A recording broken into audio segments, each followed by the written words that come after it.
네, 안녕하세요. 김프로입니다. 오늘 드디어 FOMC 회의가 끝이 났는데 어제 우리가 물가 지수가 컨센서스를 하회하면서 가졌던 기대감을 무참히 찬물 끼얹어 버리는 역시 파월 의장의 매파적인 발언이 쏟아져 나오면서 시장은 하락 마감을 했습니다.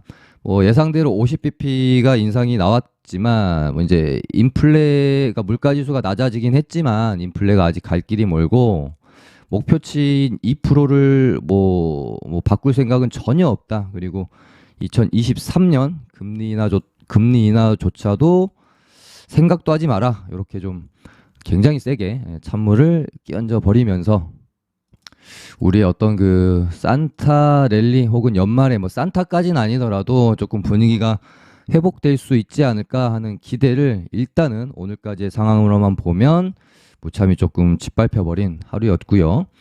그리고 이제 우리 증시는 하나 이벤트가 또 남아 있는데요. 뭐 금투스의 유예 여부가 합의가 좀 돼야 되는데 진통을 굉장히 겪고 있는 상황입니다. 아까 법인세는 1% 인하하는 걸로 합의가 좀 됐던 것 같은데 조속히 좀 금투스의 유예 여부도 합의가 좀 됐으면 좋겠습니다. 이거 유예된다라고 해서 시장이 뭐 갑자기 뭐 급등을 하고 상승을 하지는 않겠지만 그래도 시행이 된다고 했을 때 시장의 질이 굉장히 안 좋아질 수 있기 때문에 이런 부분이 뭐 이미 지금 12월 들어가지고 시장의 질이 굉장히 안 좋잖아요. 거래 대금도 엄청나게 말라 있고 그래서 이거라도 조금 잘 해결이 됐으면 하는 바람입니다. 어제 제가 이제 뭐 방송을 주제를 잡고 했던 것처럼 사실 저도 FMC에서 뭐 웬만큼 매파적인 발언이 나온다고 하더라도 약간 불확실성 해소에 대한 측면이 더 크지 않을까라고 생각을 했기 때문에 저는 시장에 약간 좀 분위기가 좋은 쪽으로 흘러간다에 사실은 개인적으로는 베팅을 좀 한 거죠. 그랬기 때문에 어제 이제 물론 뭐 주식 시장이 100% 넘는 거고 제가 뭐 예상을 하는 게 결국은 뭐 반은 맞고 반은 틀리잖아요. 모든 뭐 주식 투자하시는 분들이 마찬가지죠. 뭐 전 세계적인 애널리스트건 전문가건 간에 뭐 거의 다 보면은 반은 맞고 반은 틀려요. 근데 맞췄을 때 내가 어떻게 그 수익을 국대화하는지와 틀렸을 때 짧게 리스크 관리를 잘 하고 대응을 하는지에 따라서 결국은 수익과 손실이 갈리는 부분이라서 저도 뭐 방송하면서 맞았다 틀렸다 이런 거 가지고 너무 뭐 생색내고 뭐 이런 것도 별로 제가 뭐 좋아하지는 않잖아요. 근데 어제는 와 솔직히 좋은 방향으로 갈 거다라고 저는 좀 굉장히 높게 생각을 했었습니다. 그래서 FMC 끝나고 분위기가 좀 좋으면 시장이 연말까지 반등이 좀 나오게 되면 우리가 뭐 연말에 술자리도 많고 모임도 많고 그러다 보니 머리 아프게 테마주 막 급등 나가는 데서 막 싸우고 터지고 그러지 말고 조정 이쁘게 받아 있는 섹터 종목들 위주로 담아서 뭐 이렇게 스윙으로 한 10% 내외 뭐 좋은 시장이 만약에 굉장히 좋게 된다라고 하면 뭐 한 20% 정도의 수익 구간을 편안하게 좀 추구해 보자 그런 의미에서 여러 가지 종목들 뭐 관심 종목들을 좀 말씀을 좀 드렸던 건데 일단은 오늘까지의 상황만 보면 별로 분위기가 그렇게 좋지는 않습니다. 거기다가 지금 미국 선물도 마이너스 1.1% 내외로 하락을 좀 하고 있고요. 근데 또 그런 징크스가 있어요. 저도 방송하다가 굉장히 걱정하고 우려하는 스탠스로 방송을 하고 나면 좀 민망할 정도로 그 다음날 뭐 미국 증시가 급등을 했다든지 뭐 이런 경우가 있고요. 뭔가 되게 기대에 차서 희망적으로 방송을 한 다음날에 또 마찬가지로 민망할 정도로 시장이 뭐 급락한다거나 뭐 이런 경우가 또 많았기 때문에 일단은 뭐 선물이 조금 안 좋긴 하지만 뭐 개파락 크게 했다가 양봉 마감을 뭐 해버린다든지 또 그런 식으로 뭐 본장에서 실제 어떻게 진행될지는 우리가 그때 가서 생각하는 게 좋을 것 같습니다. 근데 조금 뭐 코스닥도 코스닥인데 코스피가 분위기가 정말 너무 안 좋네요. 지금 거의 11거래일인가요? 11거래일 동안 반등이 진짜 딱 이틀 나왔습니다. 그것도 딱 1%. 이날은 뭐 1%도 안 되죠. 0.76%. 진짜 대형주가 지금 힘이 좀 많이 없는 상황이고 코스닥도 지금 이 추세의 상단을 넘기지를 못하고 있어요. 맞고 떨어지고 맞고 떨어지면 몇 번째 시도인지 모르겠습니다. 결국은 이렇게 가다가 뚫어줄 거라고 저는 보는 건데 일단은 분위기가 좀 안 좋기 때문에 맞고 뭐 떨어질 수 있는 부분 까지 잘 염두해서 매매 전략을 좀 짜야 될 것 같네요. 뭐 산타까지는 바라지도 않으니까 뭐 여기 이렇게 저점이라도 좀 잘 지키면서 뭐 이렇게 횡보라도 좀 했으면 하는 바람으로 남은 연말 우리 증시 지켜봐야 될 것 같습니다. 네, 그럼 종목들 한번 살펴보도록 하겠습니다. 오늘 아무래도 좀 가장 이슈거리가 됐던 게 카카오페이, 카카오뱅크 형제들이 아닌가 싶어요. 제가 어제 방송에서 관심 종목으로 또 다뤄드리기도 했기 때문에 또 걱정이 좀 되더라고요. 왜냐하면 제가 이제 요 상황이었고 사실 굉장히 차트가 예뻐 보이잖아요. 이 전고점을 돌파를 좀 해주면 이렇게 상승 흐름을 먹을 수도 있다라고 보고 많은 사람들이 요 구간에서 입맛을 다셨을 거라고 생각을 합니다. 근데 뭐 저 같은 경우에는 그러니까 예전에 방송에서 한번 그 돌파 매매를 어떻게 하는지에 대한 관점을 제가 설명을 좀 드린 적이 있는데 이 돌파 매매는 그러니까 뭐 일봉상의 돌파든 분봉상의 돌파든 어찌됐건 원리는 같은 거니까 돌파 매매를 할 때 이제 접근하는 기준이 어떻게 보면은 한 세 가지 정도로 우리가 나누어 볼 수 있을 것 같아요. 이렇게 돌파를 하기 직전인 상황에서 미리 돌파할 것을 예상하고 미리 사는 방법. 예를 들면 한 이런 구간에서 이게 뭐 예를 들어 1번이라고 쳐보죠. 그 다음이 돌파를 할 때 뭐 여기 이제 큰 물량이 호가창에 쌓여 있겠죠. 그러면 큰 돈 들어올 때 같이 돌파를 하는 타점. 이게 이제 두 번째. 그리고 세 번째는 확실히 돌파가 되는 걸 확인하고 사는 관점. 요게 아마 이제 세 번째가 될 겁니다.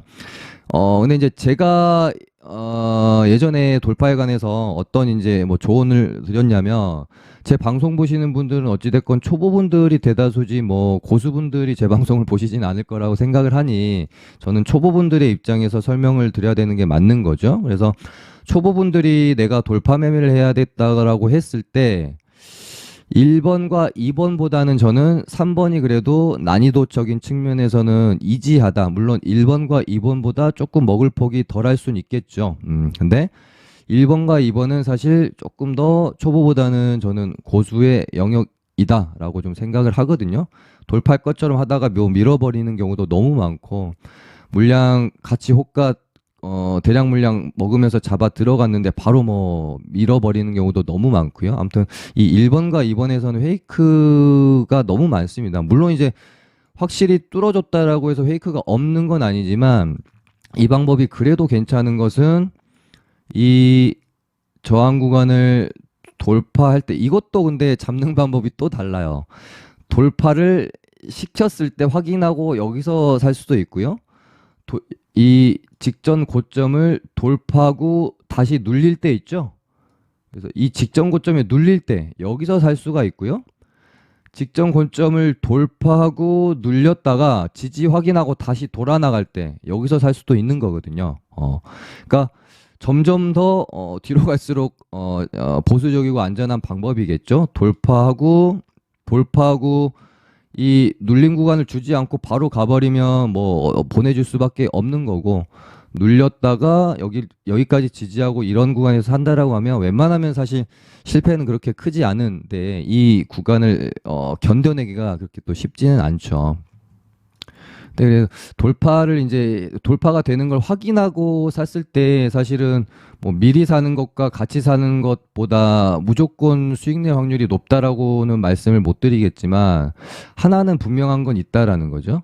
돌파를 확인하고 샀을 때는 심리적으로 손절할 수 있는 이 라인이 비교적 명확하다는 겁니다. 내가 여기서 샀는데 여기를 만약에 뭐 지지부진하다가 못 가고 여기를 깨면 여기서 짧게 내가 손절을 할 수가 있어요. 근데 이런 구간에서 내가 미리 들어갔다가 이렇게 빠지면 참 이게 심리적으로 초보분들 입장에서는 손절이 참 안 나갈 수밖에 없어요. 왜냐하면은 밀었다가 다시 뚫어주면 어떡하지? 이런 미련들이 자꾸 남으니까요. 그래서 제가 이제 어쨌든 일봉도 같은 관점에서 접근을 하는 겁니다. 제가 파파오페이 이제 뭐 말씀을 드릴 때도 이걸 이제 뭐 뚫고 이렇게 갈지 바로 뚫어줄지는 내일이 돼봐야 알 것 같고요. 저라면은 얘가 여기를 확실히 뚫어주고 그 다음에 뭐 이렇게 가버리면 어쩔 수 없는 거죠.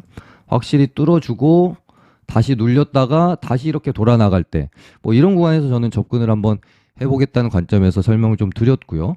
이게 쌍봉의 형태라서 혹시 맞고 좀 이렇게 다시 밀릴 수도 있다라는 멘트도 제가 드렸기 때문에 밀리게 된다라고 하면은 밀렸다가 회복이 되는 구간에서 재돌파할 때 이런 데서 뭐 접근 관점을 가져볼 수 있는 거죠. 근데 오늘같이 이런 식으로 장대 음봉이 나오면 이거는 그렇게 좋은 흐름은 아니다. 얘가 뭐 밀릴 순 있지만은 이렇게까지 크게 장대 음봉으로 나오면 조금 흐름이 안 좋다라고 볼 수밖에 없겠죠. 그래서 물론 이제 큰 흐름의 관점에서 보면 바닥권에서 올라오면서 121선을 뚫어주고 재차 눌렸다가 그러니까 이렇게 오랫동안 하락 추세를 유지하던 애가 이렇게 다이렉트로 V자 반등을 해주는 경우는 없어요. 거의 없다라고 보시면 됩니다. 시장이든 종목이든 간에 올해 하락 추세가 지속되던 애들은 올랐다가 눌렸다가 이렇게 하면서 이 추세를 돌리는 과정이 필요하거든요. 그래서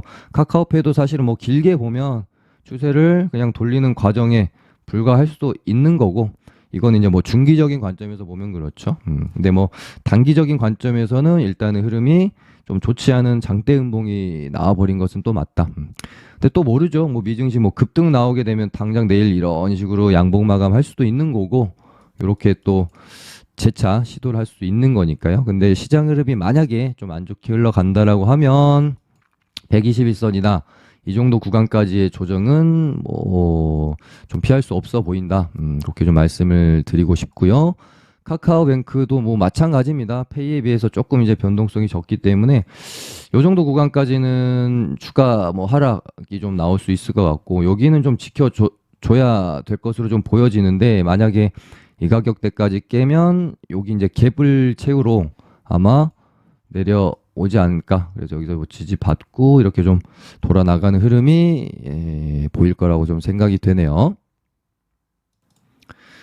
네, 그리고 일단은 지금 시장이 좀 흐름이 이제 좋게 흘러가느냐 아니면 여기서 맞고 떨어지면서 흐름이 좀 안 좋게 가느냐에 따라서 매매 전략이 좀 뭐 바뀌어야 될 것 같고요. 만약에 시장이 흐름이 연말에 좋은 분위기로 가게 되면 우리 뭐 연말에 술 마실 일도 많은데 굳이 머리 아프게 테마주 하면서 얻어 터질 필요 없이 잘 눌려 있는 섹터 종목들을 어제 뭐 방송에서 제가 뭐 말씀을 드린 종목들 위주로 선물이 더 밀리네요.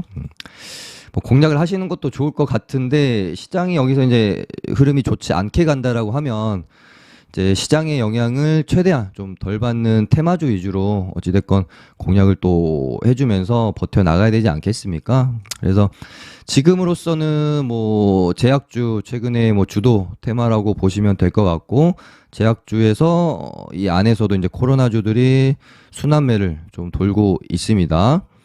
그리고 뭐 치료제 비롯해가지고 바이오 종목들도 분위기가 굉장히 좀 좋고요. 그리고 시장이 안 좋을 때는 뭐 제약 바이오도 당연하고요. 코로나 관련주들이 힘을 좀 받고요.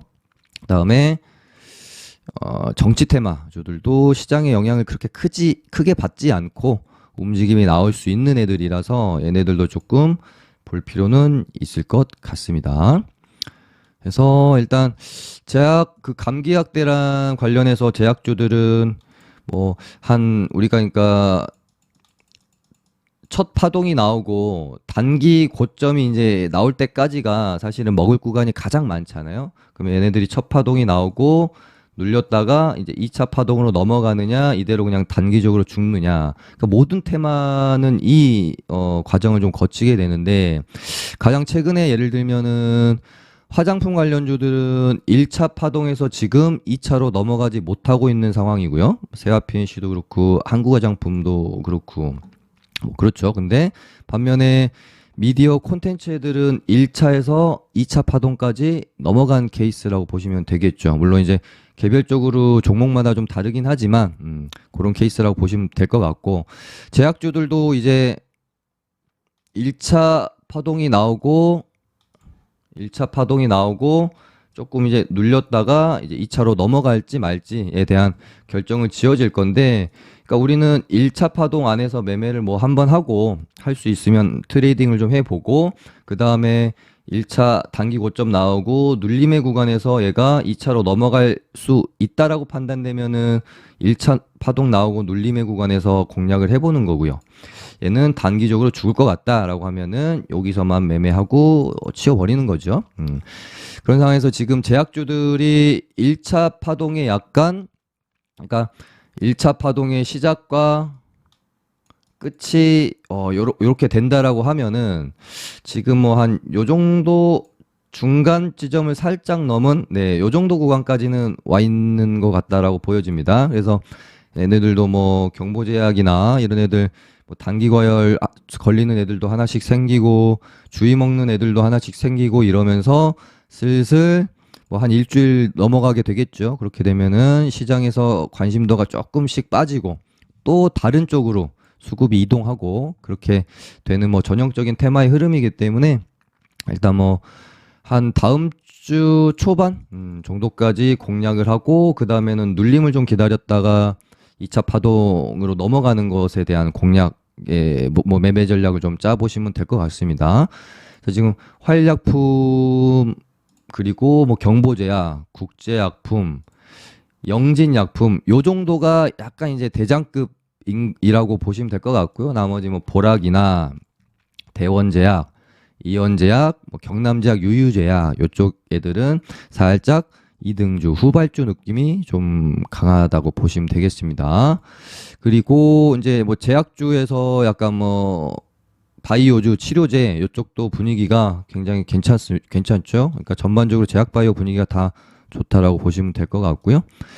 야, 언제나 우리에게 항상 수익을 좀 잘 가져다주는 끼가 좋은 종목. 우린 정말 끼가 좋은 종목에서 놀아야 되는데 일동제약이 드디어 움직임이 나오네요. 그러면서 여기 전고점을 좀 넘겨주는 모양이 나오는 것 같고요.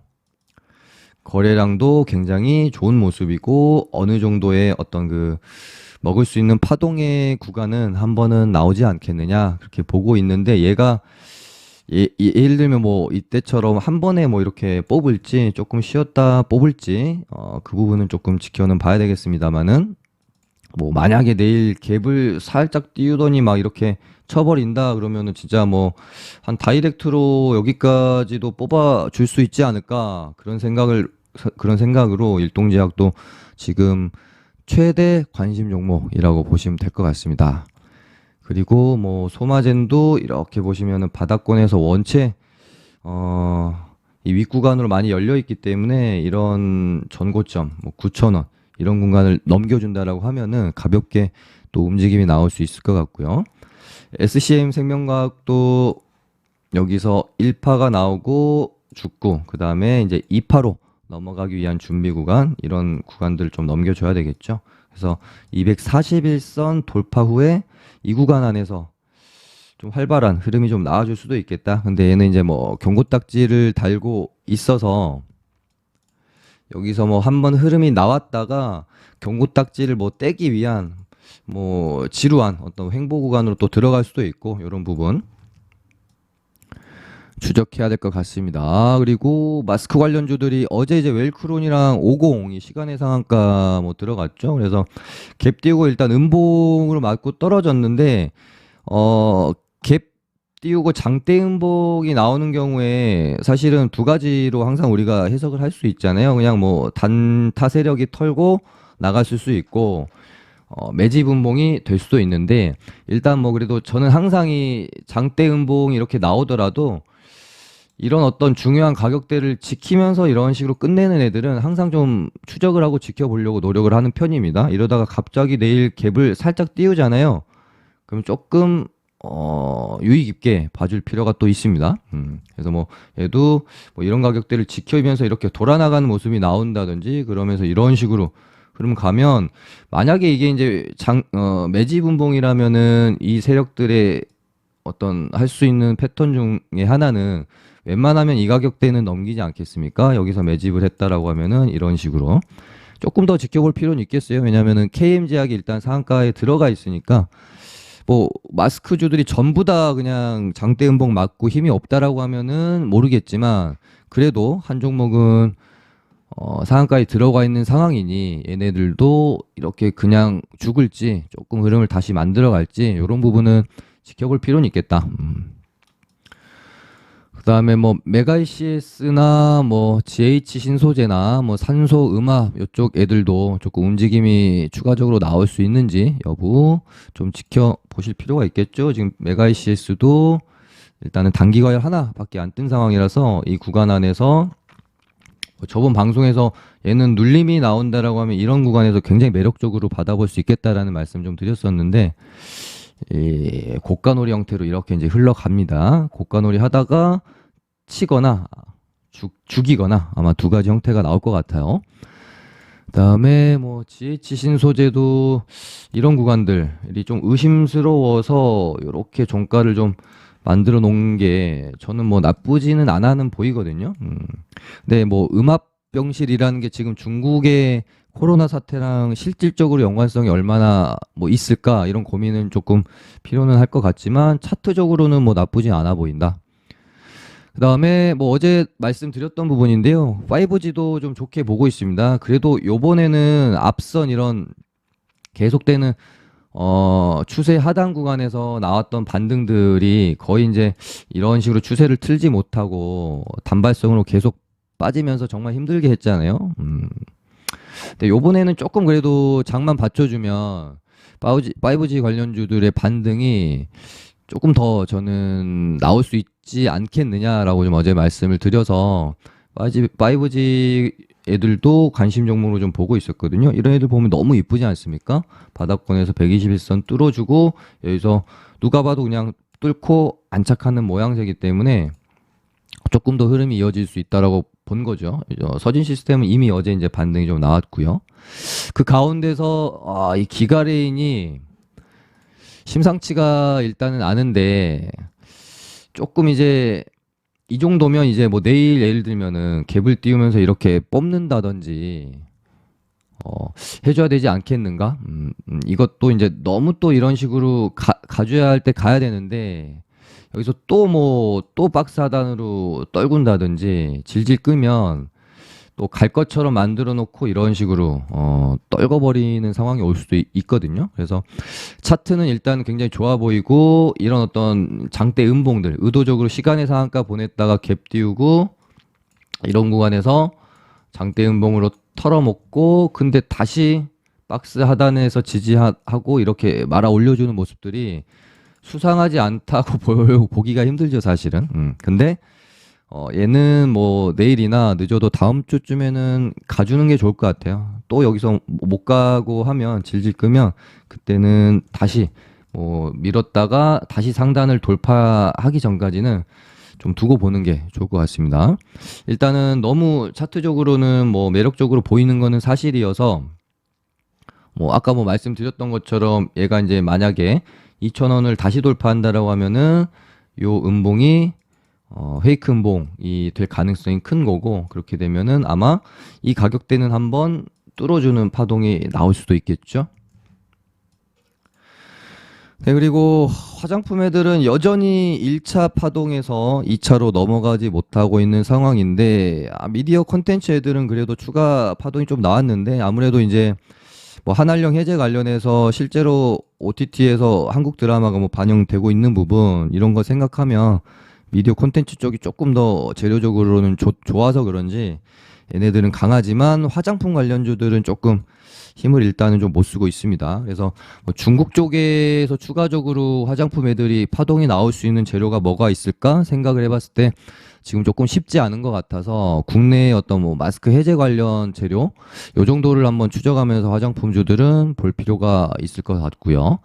뭐 정치 테마주 중에 지금 유승민 관련주인 대신정보통신이 조금 차트적으로는 매력적으로 보입니다. 이렇게 오랫동안 이런 식으로 저항 만들었던 박스권 횡보 치다가 뚫어놓고 다시 이 이제 지지 구간에서 지지받고 여기서 일단 조금 흐름을 만들어 가려고 하고 있습니다. 여기서 얘가 만약에 이런 식으로 음봉, 양봉 뭐 이렇게 만들어 가면 이 전고점 1,600원을 돌파하는 시세를 한번 기대해 볼 수도 있을 거라고 생각을 합니다.